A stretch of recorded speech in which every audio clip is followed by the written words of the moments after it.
अब मैं आपको कुछ चीजें ऐसी शेयर करता हूँ जो मनीमन आपको बताए कि वास्तव में हकीकत क्या है और जवाब कितने बढ़िया बढ़िया देते हैं हम लोग सब्जेक्ट कैसे लेते हैं। परसेंटेज की क्राइटेरिया की वजह से कुछ चीजें फिक्स में चली जाती हैं। अगर स्कूल में क्राइटेरिया है मैथमेटिक्स पढ़ने वाला बच्चा 70% से ऊपर का ही चाहिए 10th का, तो वो मैथमेटिक्स में जाएगा, अदरवाइज दूसरे सब्जेक्ट में चला जाएगा। नंबर 1। नंबर 2, अनफॉर्चुनेटली ये बिल्कुल भी सच नहीं है, लेकिन हर कोई इस चीज को मानता है। जो बच्चे थोड़ा सा पढ़ाई में कमजोर रह गए, पढ़ाई में इंटरेस्ट कम है, परफॉर्मेंस थोड़ा सा खराब रहा, वो कॉमर्स या आर्ट्स पढ़ते हैं। बराबर है? Yes sir. ये सारी बातें टेक्निकल हैं।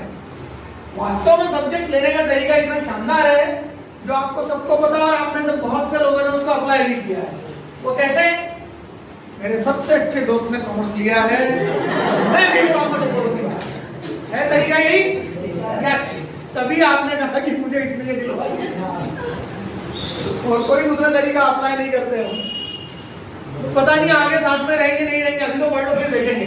और जैसे इन्होंने कहा मेरी प्रायोरिटी पीसीबी थी, पढ़ो मैं कॉमर्स रहा हूँ, कोई दिक्कत नहीं है, इंटरेस्ट की बात है। आपका इंटरेस्ट कॉमर्स में बढ़ो, ऐसा कहीं नहीं लिखा है कि बायो का स्टूडेंट बड़ा है आपसे आगे चला जाएगा, करियर ज्यादा, कोई ब्राइट सब करियर ब्राइट है।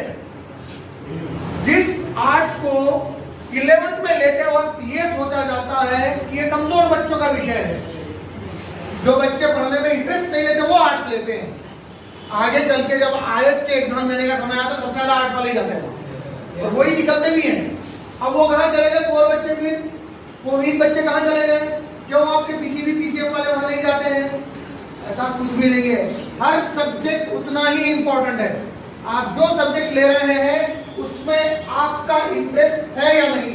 जरूरत इस चीज की है, जरूरत इस चीज की बिल्कुल भी नहीं है कि आप किसी के कहने में कुछ पढ़ो। आपके पापा इंजीनियर नहीं बन पाए तो आप उनका सपना पूरा करो। ये मशाल लेके भागने की कोई आवश्यकता नहीं है, उनकी मशाल उनको भगाने दो, आप अपनी मशाल भगा दीजिए।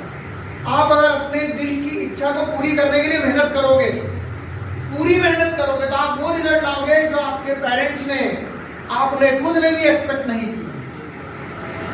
अगर आपका 10th तक result for example second division का रहा है, पूरे 10 साल आप सेकंड डिवीजन से पास हुए हैं, इसका मतलब ये नहीं होता है कि 11th 12th और आने वाले समय में भी आपको सेकंड डिवीजन ही पास होगा। ऐसा कोई रिकॉर्ड फिक्स नहीं है। आज जो बच्चा एवरेज नजर आ रहा है, हो सकता है कल वो आउटस्टैंडिंग नजर आए। सबसे बड़ा एक सच मैं आपसे शेयर कर दूं, जितने भी ऐसे लोग हैं जिन्होंने इस दुनिया में कुछ बहुत बड़े बदलाव लाए, उसमें से मेजॉरिटी लोग वो हैं जिन्हें स्कूल से भगा दिया गया था, जिन्हें कहा गया था कि तुम डिस्कार्डेड हो क्योंकि तुम पढ़ नहीं सकते, तुम्हारी पढ़ने में रुचि नहीं है, इंटरेस्ट नहीं है, तुम्हारी पढ़ाई पुअर है। थॉमस अल्वा एडिसन कितने लोग जानते हैं? कॉमर्स वाला भी होगा तो जानता है ना, वो 10वीं के पहले पढ़ चुके हैं। क्या किया था इन्होंने? ये तो सबको पता है, बल्ब का आविष्कार किया था। स्कूल में इनके साथ क्या हुआ था? उनकी मतलब टीचर बोलते थे कि कभी पढ़ नहीं पाएगा, उनकी मतलब उनकी मदद हो। हाँ, फिर उनके ट्रस्ट था कि आगे कुछ ना कुछ करेगा ये आगे के जीवन में। एक्चुअल स्टोरी ये थी, उनके स्कूल से एक लेटर आया, वो एनवलप में लेके वो अपनी माँ के पास गए। माँ ने वो लेटर देखा, पढ़ा और उसने पूछा मम्मी इसमें क्या लिखा है? माँ ने कहा इस लेटर में लिखा हुआ है आपका बच्चा इतना आउटस्टैंडिंग है कि हमारी स्कूल में इसको पढ़ाने के लिए उस कैलिबर के टीचर ही नहीं है। इतने ज्यादा अच्छे टीचर मेरे पास है ही नहीं कि मैं इसको पढ़ा सकता हूँ। बेहतर होगा आप इसको किसी दूसरे स्कूल में, या सबसे अच्छा तो यह होगा कि आप खुद घर पे पढ़ाइए इसको। और उन्होंने स्कूल से निकाल दिया बच्चे को, उसकी माँ ने। वो बच्चा अपने लेवल पर धीरे धीरे पढ़ाई करता गया, उसके इंटरेस्ट के हिसाब से आगे बढ़ता गया। ठीक है, एक समय ये हुआ उनकी माँ का निधन हो गया, देहांत हो गया। तो वो अपने घर की सफाई कर रहे थे, तब वो अपनी जिंदगी में सफल हो चुके थे, काफी आगे जा चुके थे। तो उनके हाथ में वो लेटर लगा। उस लेटर को जब उन्होंने लिफाफे से निकाल के पढ़ा, उसमें लिखा था आपका बच्चा निहायत ही बेवकूफ और पढ़ने लिखने में एकदम निम्न श्रेणी का स्टूडेंट है, ये पढ़ ही नहीं सकता, बेहतर होगा इसे स्कूल से निकाल लीजिए, ये जीवन में कुछ नहीं कर सकता। उस लेटर में ये लिखा था। मां ने क्या शब्द कहे, आउटस्टैंडिंग बच्चा है, सिर्फ उस एक लाइन ने उस बच्चे की जिंदगी बदल दी। तो कोई भी बच्चा लो कैटेगरी में, निम्न श्रेणी में, खराब श्रेणी में नहीं है। आपके जो भी परसेंट बन चुके हैं वो बन चुके, पास है, वो हो चुका है, खत्म। अभी इस वक्त इस साल आप क्या करेंगे मायने ये रखता है।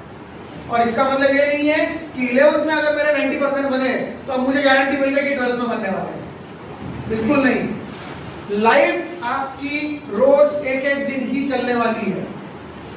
हर दिन आपको मेहनत करनी आवश्यक है।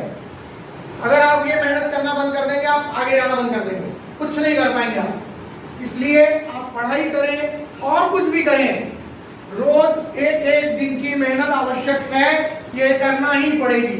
इवन आप बहुत सक्सेसफुल भी हो जाए कल को लाइफ में, अगर सक्सेस की परिभाषा है कि मैंने बहुत पैसा कमा लिया, उसके बाद भी आपको रोज मेहनत करनी ही पड़ेगी। अगर आप ये सोचते हो मैं पैसा कमा के बढ़िया आराम से बैठा रहूंगा और बाकी सब काम चलता रहेगा, ऐसा कुछ नहीं होता है। लाइफ में ये परिस्थिति कभी नहीं आती है।